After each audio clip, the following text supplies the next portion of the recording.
We'll take this. So this is a quote by Jordan Peterson that I'm responding to it with, and the quote goes,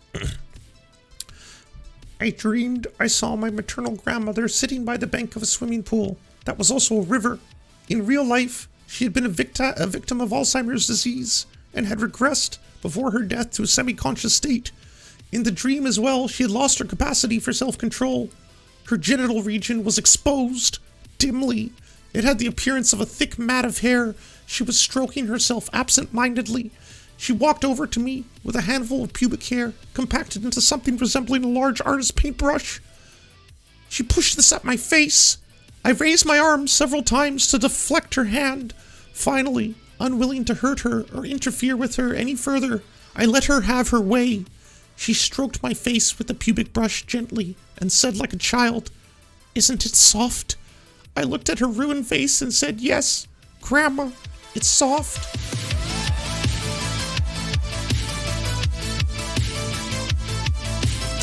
So, I have been covering Jordan Peterson and Joe Rogan since the start of the Serfs. If you don't know, the beginning of the Serfs was a podcast with myself and Dave, and it's blossomed into the dumpster fire that you see before you, occurring right now. Jordan Peterson and Joe Rogan, they're frequent collaborators. Recently, Jordan Peterson dressed up like a ventriloquist and went on the Joe Rogan Experience, and the clips have been plentiful. There's been so many highlights. I myself have posted a few. There's been memes all over the place, and I thought that the memes were amazing. They were wonderful. Again, plentiful. And the only thing that I was a little bit concerned about was the fact that in amongst all the memes and all the silly scenes, like we found out that they aren't in fact white.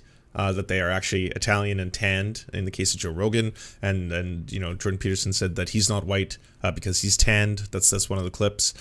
Climate is everything was another one of the clips. But my concern was that they weren't really highlighting the transphobia that was taking place as well. So I made a little supercut, and I posted this last night. When I woke up this morning, I noticed that this clip that I had posted was getting pretty close to being ratioed, which at the time I posted yesterday, it wasn't. There's almost 1K likes, but I think it's close to like 700 comments right now. And my notifications are just a disaster. They're just filled with so many, like, oh, look at this soy cuck posting Wikipedia's thesaurus, lol, Wikipedia beta male, lol, another beta male cucks himself by using the Wikipedia's thesaurus, lol. And I was like, what is going on here? And then, to my surprise, I found out that the good doctor, Dr. Jordan B. Peterson, for the first time, has quote tweeted us. And that's where all the traffic was coming from. So I'll play the original clip just so everyone has an idea of what the purpose of this was. Let's put this up here. You think it means when someone is so attracted to the idea that they were born in the wrong body? It means so much. They're so compelled that they're willing to go through surgery to change.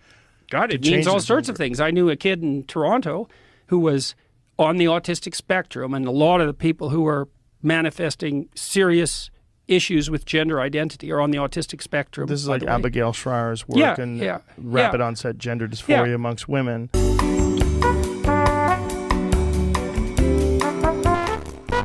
Now, this is the part where I'm obviously, just making a Zoomer joke. I'm trying my best. How do you do, fellow kids, to use the distorted sound and everything. But yes, from the Wikipedia article itself, recognized as a medical diagnosis. It's not recognized by medical diagnosis by any major professional institution and is not backed by any credible scientific evidence. Now, people love discrediting Wikipedia as a source because anyone can edit it, and so the idea is that, like, oh well, if you're using Wikipedia, you are in fact a beta male cuck. And in this case, what I would ask people to do is, if they want to refute this statement, or these two statements, would be to look at these five sources, of which I'm going to do for you today. But we'll continue the clip for a little bit. Part of the reason I objected to Bill C-SOX 16 to begin with was because I knew full well as a clinician that as soon as we messed with fundamental sex categories and changed the terminology, we would fatally confuse thousands of young girls. I knew that because I knew the literature on psychological contagion, and it stretches back like 500 years, that literature, 300 years. It's all outlined in a book by Henri Ellenberger called History of, what's the name of the book? History of Psychoanalytic Ideas. It doesn't matter. It's Henri Alain Berger, and it's his main work if you want to look it up. And so psychological contagions are very common. And so one of them, for example, was the satanic ritual abuse accusations that emerged in daycares in the 1980s. And that was a consequence of women going into the workforce en masse, leaving their children with strangers and starting to have pathological fantasies about it, especially if they were borderline schizophrenic. And those fantasies propagated into the population. So what does this have to do with creativity? You were talking about creativity in people that are... Well, okay, so you see people with blue hair, the blue-haired crowd. Well, they're the same people that were doing tattooing and piercing, and they often are literally the same people because they have piercings. It's like, well, they have mutable identities. They're not stable in their identities. They're creative. Creative people, by definition, aren't stable in their identities. That's what makes them creative. So that was the clip. Now, there is a limit to how long videos can be on Twitter, which is one of the reasons why this whole thing is only about 2 minutes. I was also accused of editing this in, let's just say, a unfair manner. Because I, again, interjected that little Wikipedia article in the middle. So if we go to the Wikipedia article itself, talking about the book that they're referencing called Irreversible Damage, the Transgender Craze Seducing Our Daughters. Irreversible Damage, the Transgender Craze Seducing Our Daughters is a 2020 book by Abigail Schreier. The book endorses the contentious concept of rapid onset gender dysphoria, which is not recognized as a medical diagnosis by any major professional institution and is not backed by credible scientific evidence. Schreier states that there was a sudden, severe spike in transgender identification amongst adolescent girls in the 2010s, referencing to teenagers assigned female at birth. She attributes this to social contagions amongst high anxiety, depressive, mostly white girls who in previous decades fall prey to anorexia, bulimia, or multiple personality disorder. Schreier also criticized gender-affirming psychiatric support, hormone replacement therapy, and sex reassignment surgery, together often referred to as gender-affirming care, as a treatment for gender dysphoria in young people. Now, it's one of those things where, okay, on its own, if you want to discredit the Wikipedia article itself, then what you would have to do is go into the sources and then take a look at what they're referencing. So the first one is the correction. Parent reports of adolescents and young girls perceived to show rapid signs of onset gender dysphoria. There's supplemental materials. After the publication of this article, questions were raised that prompted the journal to conduct a post-publication reassessment of the article involving senior members of the journal's editorial team, 2 academic editors, a statistics reviewer, an external expert reviewer. The post-publication review identifies issues that needed to be addressed to ensure the article meets the PLOS1's publication criteria. Given the nature of the issues in this case, the PLOS1 editors decided to republish the article, replacing the original version of record and revised version in which the author has updated the title, abstract, introduction, discussion, conclusion sections to address the concerns raised in the editorial reassessment. The materials and methods section was updated to include new information and more detailed descriptions, as in they had to, before it was peer reviewed, it had to be edited and changed. The materials and methods section was updated to include new information other than the additional of a few missing items in table 13. The results section is unchanged, and the updated version of the article. The competing interest statement of the data availability statement have also been updated in the revised version. The original version of the published article is appended to the correction as the S1 file, so they show the S1 file. But as found in this report did not collect data from adolescents and young adults or clinicians, and therefore does not validate the phenomenon. Additional research that include IAs, along with the consensus of experts in the field, will be needed to determine if what is being described here is rapid onset gender dysphoria and will become a formal diagnosis. Furthermore, the use of the term rapid onset gender dysphoria should be used cautiously by clinicians and parents to describe youth who appear to fall in this category. The term should not be used in any way to imply that it explains the experiences of all gender dysphoric youth, nor should it be used to stigmatize vulnerable individuals. So that one is very important for the corrections that were done there. In this one, the World Professional Association for Transgender Health Board of Directors reaffirms the deliberative process by which diagnosis of entities and clinical phenomena are classified and established. These academic processes reside within the respective professional medical organizations and are led by work groups formed by experts, scientists, clinicians, and stakeholders, often over long periods of time, with high levels of scientific scrutiny of the evidence-based literature. The term rapid onset gender dysphoria is not a medical entity recognized by any major professional association, nor is it listed as a subtype or classification in the Diagnostic and Statistic Manual of Mental Disorders or International Classifications of Diseases. Therefore, it constitutes nothing more than an acronym created to describe a proposed clinical phenomenon that may or may not warrant further peer-reviewed scientific investigation. Now, this is very crucial if you're going on to the largest podcast in the world, which is what Joe Rogan's is, to then state this as if you were an authority on the subject and you are actually backing it up with other scientists who may be working in that field. And then finally, AUSPA's position on the Statement on Rapid Onset Gender Dysphoria. The Australian Professional Association for Trans Health was established in 2009 and is Australia's peak body for professionals involved in health, rights, and the well-being of trans, including gender diverse and non-binary people.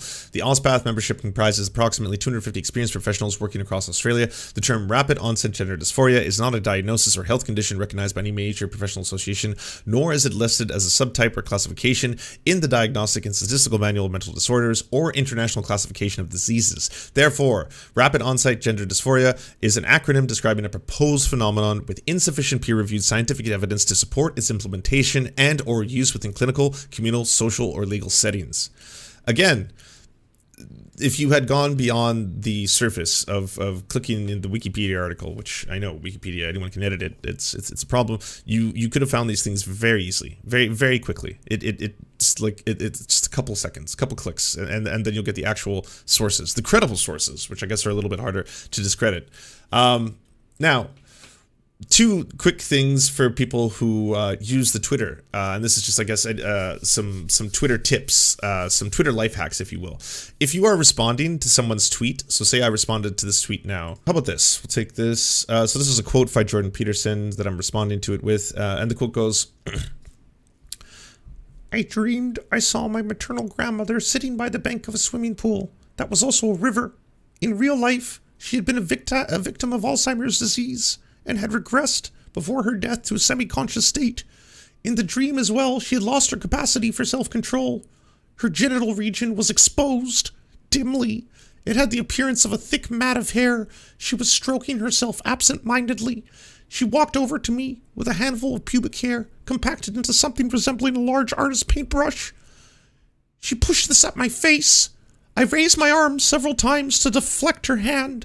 Finally, unwilling to hurt her or interfere with her any further, I let her have her way. She stroked my face with the pubic brush gently and said like a child, 'Isn't it soft?' I looked at her ruined face and said, 'Yes, Grandma, it's soft.'"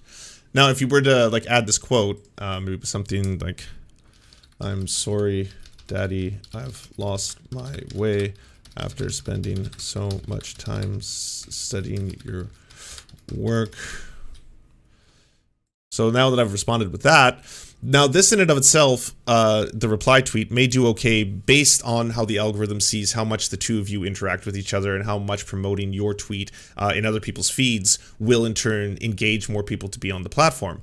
However, if you do a response tweet to someone, but then you also do a quote tweet to them, so if I was to do a quote tweet to Jordan Peterson here, and let's just say we'll add the facts that we took from the actual sources. When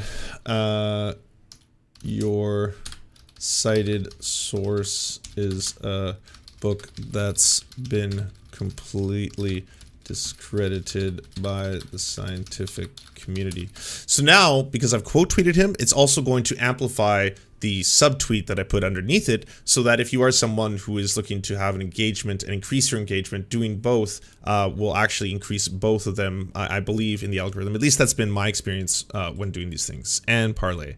So now there's the one that is the quote tweet of this with the the actual science affixed to it, and then there's the subtweet itself, which will most likely get more engagement as a direct result of that. Is kind of how it works. Yeah. But it was fascinating to find Jordan Peterson.